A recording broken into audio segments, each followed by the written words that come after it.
Robert, many congratulations. A first victory here on the World Championship stage. Just sum up your emotions after a roller coaster there. Proud, chuffed. You know, I thought I put on a good performance here.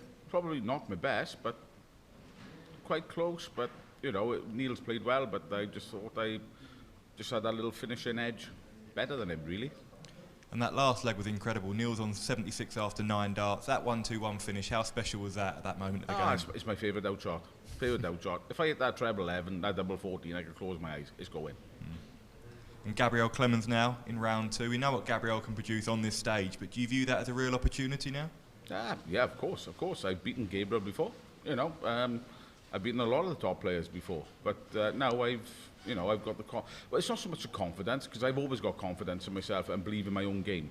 But to show it out on the stage is another thing. But now I'm starting to show what I mean, what I'm made of in probably the last 7-8 months.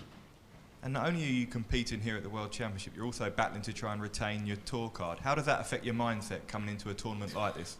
To be honest with you, I don't really care. If I got to go back to Q school, I got to go back. But I'll break another record and do it again. I'll qualify from Q school again for 4 times. It doesn't bother me. No problems. Robert, congratulations. We saw the emotion of that finish. And last time you were here, it didn't go according to plan. Was that all coming out in that one moment as well? Oh, definitely. You know, I got absolutely barraged by the crowd last time. I was playing an Englishman, in all fairness, and they absolutely barraged me, but I give it a little bit back. Probably I shouldn't have so much, but you know what? You know, it's your first time on it. You want to show your emotion and give it large sometimes in the right moments. I probably didn't give it in the right moment, but now, this time, I done it at the right moment, and the crowd were absolutely brilliant for me, in all fairness. Because this was like a second chance for you, do you feel that you're on almost like a freebie because you weren't here? No, absolutely not. I think that I deserved to be. I was very unlucky not to be in there through the Pro Tour Order of Merit. Anyway, but losing by 500 quid, you know, it was traumatising. I went home and I didn't know what to do for a couple of days. It was just so frustrating, thinking of how well I've been playing, and I'm qualified for the World Championship. I've just missed out. Frustrating is the word. That match against Gabriel is going to be the match of your career because of everything that it means. How do you approach that? Do you give it large to him on there, or would you try and keep the emotions in check during the game? I do the same as what I always do. I just carry on what I'm doing, giving it large at the right opportunity, and probably, you know, just keep it the same as what I've been doing. I'm quite an emotional dart player, and why not? Why not give it a little bit larger when you have a big outshot and whatever? Why not?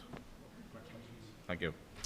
Rob, you touched on it there a little bit. What was it like getting the call to say that you're in and you're the man that's taking that last spot? Well, Jason will tell you. Jason told me it's probably not really fit for air, really, what I said on the phone. But yeah, I was quite chuffed, to say the least. But my wife started crying.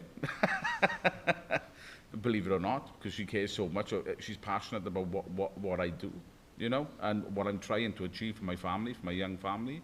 And yeah, I was just absolutely over the moon. Does today's win really banish the sort of bad memories from a couple of years ago here? Because I know it wasn't a great time. Yes, you know, it wasn't really bad memories. You know, it was, you know, in all fairness, I did play up to the crowd because they were giving me grief. You know what I mean? And a lot of people couldn't hear what was being said, and I won't repeat what was being said. But, you know, I took it on myself to deal with it, especially on social media, and I came out the winner on that, even after it, 2 or 3 months after, so that says it all, really. Just on sort of Welsh darts as a whole, I think obviously Gezi and Johnny have been flag bearers for Wales for a number of years now. This year between them, they've only had 1 quarter-final in PDC major events. Do you think it's sort of time that we could see a new Welsh star sort of come into the fold? Well, you know, I just take game by game, really. I'm not looking forward too far. I'm looking forward to the next game, but you know, if I play well, I'm a match for anyone on this tour, and yeah, they could be in trouble if I hit top form, definitely. No problems. Rob, well done on that win. It's your first win on this stage, so do you think that will relax you more now when you face Gabriel in round 2? Hey, I'm one of the most relaxed dart players out there. I'm quite chilled. I do my own preparation, my own thing. It's not the same as everyone else's, but I do my own thing, and that's why I'm probably. You can ask a lot of players and they won't say a bad word about me because I'm so chilled I just like to express myself when I'm playing darts, and I think that's the best way to be, really. With Gabriel, he's defended £100,000 in this year from what he did 2 years ago. You say that you're relaxed. Do you feel like that's going to be such an advantage because he's going to be feeling that pressure with his ranking potentially dropping by quite a margin? Of course he's going to feel the pressure on it. I know I've beaten, I think I might have played him earlier this year or late last year and I'm beating him.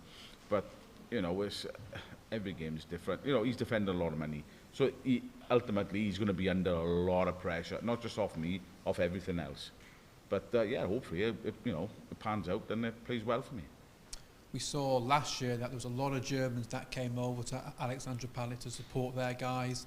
If that happens again, I'm guessing that you're not going to care if you get a bad reaction or whatever. You've dealt with it before. I don't really care. Like, I've always, even when I've played in Germany and the Euro tours over the years, I've had quite a lot of respect off the German crowd because I was sponsored by a German brand, dart brand, a few years back. And they showed me a lot of respect while I've been playing it. But maybe not the next game. No probs. You touched on it there, the landscape of Welsh darts. You showed a lot of Welsh fire, shall we say, on the stage. They're quite reminiscent of Gerwyn Price, who plays later today.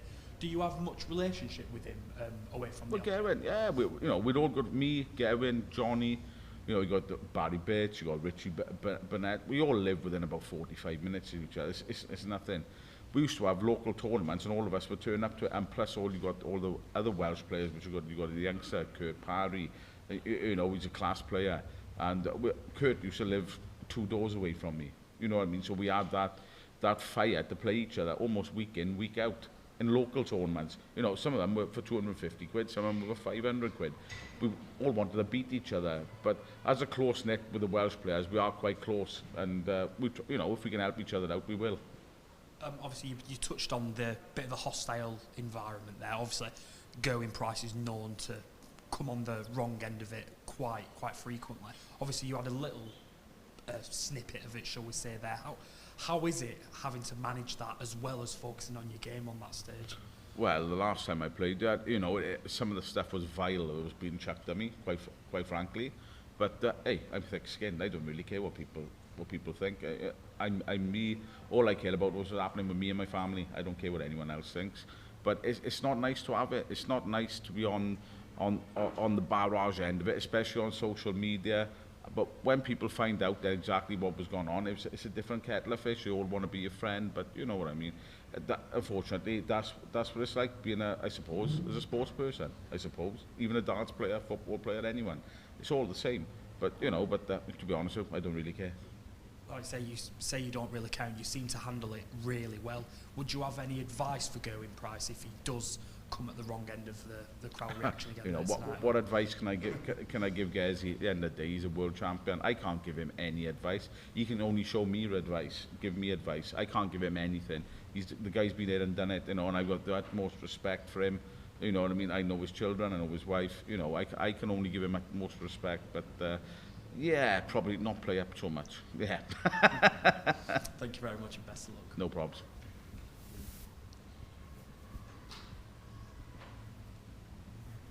Well done, Rob. On your Wikipedia biography, it says you still work part-time? Yeah, believe it or not, then I do. Big up the Iceland delivery. Yeah. But no. What do you do? I'm a delivery driver. I work part-time as a delivery driver. Basically, my wife, obviously, we just had a little baby 7 months ago, and I had to go back to work because she was on maternity. We couldn't afford to, you know what I mean, really, to have no one out to work. So I went back to work, and I've been working 50, sometimes 60 hours a week while she's been off, just to cover everything. But you know, that's, you know, it's my responsibility as a father and as a parent. But amongst all that, I've been trying to going away, play darts and everything, and I think I've done pretty well, probably the last 7-8 months while all that's been going on. But I love my job. I love going out to the community and going everywhere. It's not, I don't feel like I'm doing a job. I feel like I'm delivering people shopping and I'm enjoying it, which is sad really, but you know, but I do enjoy it. No problems.